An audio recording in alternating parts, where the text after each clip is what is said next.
Bharat express के आ गया चुनाव के प्रोग्राम के तहत हम लोग उन लोकसभा सीटों में जा रहे हैं जो पहले चरण में पड़ने वाली हैं, और उनके लोगों से, उस जनता से, वो जो मूल जनता जो जमीन पे है, जो असली जनता है, जो वोट डालेगी, उससे हम लोग बात कर रहे हैं। और हमको क्या क्या पता चला इस बारे में ये डिस्कशन होने वाला है। तो आज हम पहुंचे हैं सहारनपुर, और इससे पहले हम लोग मेरठ, हापुड़ ऑलरेडी कर चुके हैं। आप उसकी वीडियोस हमारे चैनल पे देख सकते हैं।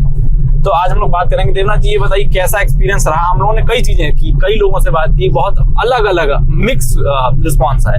आपको कैसा रिस्पॉन्स मिला?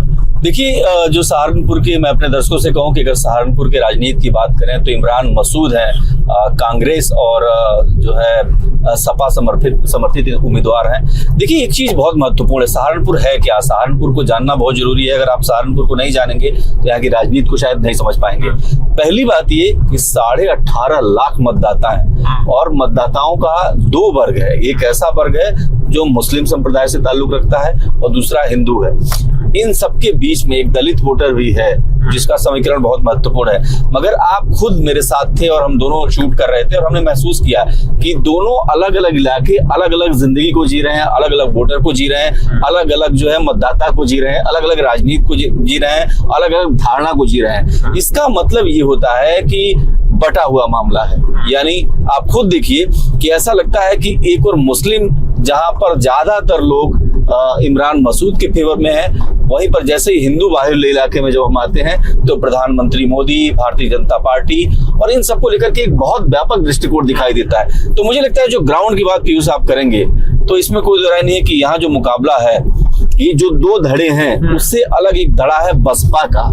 वो बहुत महत्वपूर्ण है, वो निर्णायक है। और क्योंकि हर चुनाव में बसपा को एक तरीके का लेवल ये दिया जाता है कि वो भाजपा के लिए काम करती है, भाजपा के समर्थन में अपना प्रत्याशी खड़ा करती है, ताकि जो वोट बैंक है वो डिवाइड हो जाए और भाजपा को फायदा मिल जाए। यहाँ भी लोग ये बात कर रहे थे जो आप कह रहे हैं, बिल्कुल सही कर रहे हैं। लेकिन एक चीज और मैं बताऊंगा कि सबसे बड़ी बात ये है कि भारत एक्सप्रेस हम बिल्कुल जमीन पे जा रहे हैं, ग्राउंड पे जा रहे हैं, लोगों से बात कर रहे हैं और समझने की कोशिश कर, रैंडम बात कर ले रहे हैं। कोई रिक्शे वाला है, कोई चालक है, कोई दुकानदार है, कोई पान वाला है, कोई रेहड़ी वाला है, उनकी सोच क्या है। क्योंकि होता क्या है कि सच पीयूष वो लोग ज्यादा अच्छी तरीके से बोल लेते हैं और वो बनावटी नहीं होते, उनके चेहरे, उनके हाव भाव सब कुछ एक्चुअल वही होता है। और ये टीवी के लिए अमूमन होता नहीं है, मिलता नहीं लोगों को।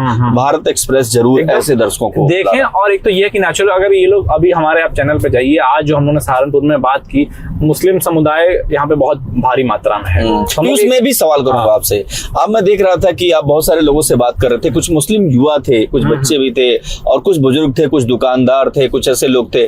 उनके मन में क्या चल रहा था, आप जरा दर्शकों को बताइए। वही मैं यही जोड़ने जा रहा था इस बात को कि जब हम लोग उस मार्केट में गए और भारी मात्रा में युवा थे, जब युवाओं से बात की ऑफ द रिकॉर्ड, तो उनके मन में कुछ उत्साह था चुनाव को लेके।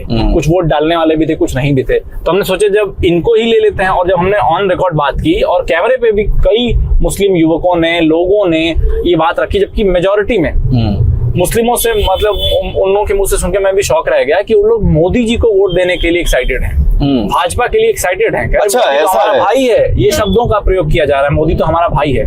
तो कहने को कुछ भी कहा जा सकता है कि जो चुनाव है, अब अगर ऐसा आमतौर पे कहा जाता है कि मुसलमान भाजपा को वोट नहीं देता है, लेकिन अब चेंज दिख रहा है, अब बहुत बड़ा चेंज दिख रहा है। लेकिन एक पीयूष, एक मैं बात जोड़ूंगा और अपने दर्शकों को बताऊंगा कि मैंने इसी दौरान इमरान मसूद का एक इंटरव्यू किया, और इंटरव्यू की खास बात यह कि इमरान मसूद को जो लोग नहीं जानते उनके बारे में बता दूं कि ये वही शख्स है जिसने कहा था कि पीएम मोदी को बोटी बोटी काट दूंगा। बहुत खराब बात है और राजनीति में कोई इस तरीके की भाषा स्वीकार नहीं करता।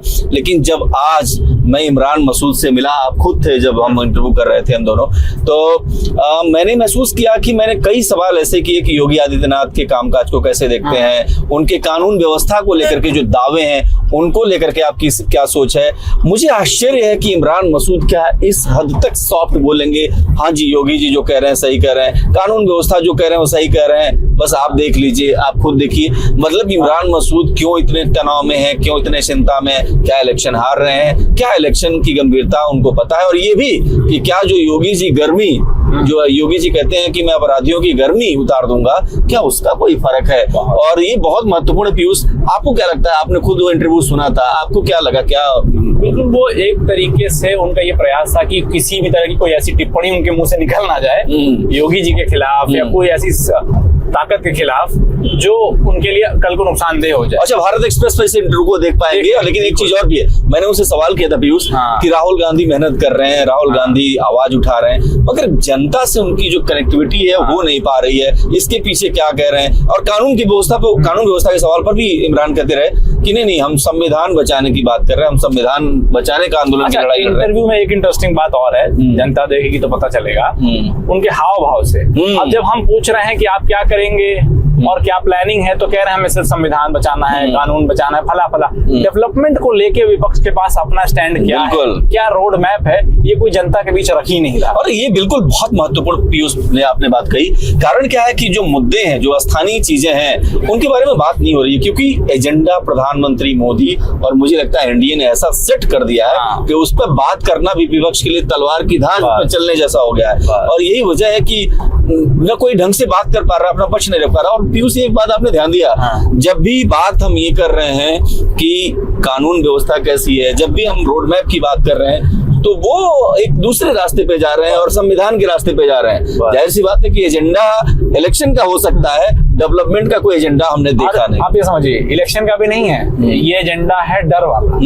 अगर आप जनता को डर दिखाएंगे कि संविधान खतरे में है, हम ही बचा सकते हैं, तो आप हम ही को वोट दीजिए, हम आके संविधान बचा लेंगे। बिल्कुल। एक चीज और भी जो है, एक पीयूष बहुत महत्वपूर्ण बात है, मुझे लगता है ये ब्रेकिंग न्यूज है। ब्रेकिंग न्यूज क्या है कि इमरान मसूद ये कह रहे हैं कि देश में पूरी तरह भाईचारा है, और राहुल गांधी क्या कह रहे हैं, देश में भाईचारा है ही नहीं, खत्म कर दिया है सरकार ने।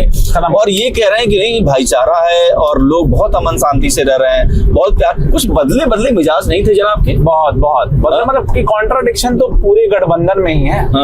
कोई कहीं कुछ कह रहा है। अब ये भी कुछ बीते दिन पहले मंदिर गए थे, तो रुख बदलते हुए नजर आ रहा है। इनको पता है कि हमें सबको लेके चलना पड़ेगा, मजबूरी है।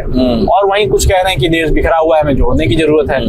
तो देश में जब अमन चैन है, भाईचारा है, तो जोड़ किस ले रहे हैं? तो देखिए, ये एंट्री बहुत महत्वपूर्ण होगा। आप देखिएगा भारत एक्सप्रेस पर भाई की रिपोर्ट जो पीयूष देखिएगा, हम लोग रिपोर्ट है। और ये अंतिम में कुछ कहना चाहते हैं? हम लोग जा रहे हैं मुजफ्फरनगर, और वहां से फिर से आपके लिए वहां की जनता का क्या कहना है, असली रिपोर्ट, ग्राउंड रिपोर्ट क्या है, आप फिर आएंगे। एक लाइन और, मुजफ्फरनगर मतलब आप समझते हैं ना कहाँ हम जा रहे हैं? मुजफ्फरनगर, भौकाल, सब समझ में आ रहा है ना? हाँ, ठीक है, फिर मिलते हैं मुजफ्फरनगर से। जय हिंद।